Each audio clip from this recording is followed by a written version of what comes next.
ঘটনাটা ঘটনাটা গতকাল আমার ছেলে চাপড়ায় থাকে। গতকাল সন্ধেবেলায় ও হাতে ট্যাটু করাবে বলে স্লট বুকিং করতে কৃষ্ণনগর আসে। আসবার পর ও স্লট বুকিং করে ঘরে ছিল। 9টার সময় ও 20 টাকা নিয়ে বেরোয় বাড়ি থেকে। তারপর বন্ধুদের সঙ্গে যেহেতু দীর্ঘদিন দেখা হয়নি, বন্ধুরা ফোন করে যোগাযোগ করে ওকে যেতে বলে।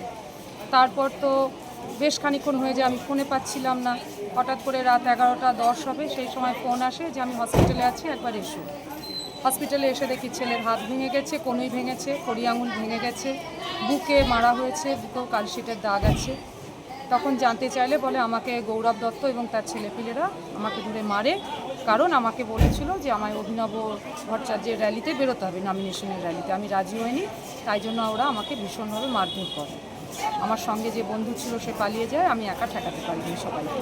থানায় কি কোনো অভিযোগ হয়েছে? থানায় আমরা অভিযোগ দায়ের করেছি, এফআইআর টুইট করা হয়েছে এবং ইলেকশন কমিশনেও জানানোর ব্যবস্থা করা হচ্ছে।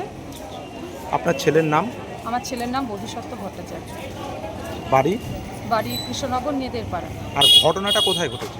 ঘটনাটা ঘটেছে নলুয়া পাড়ায়।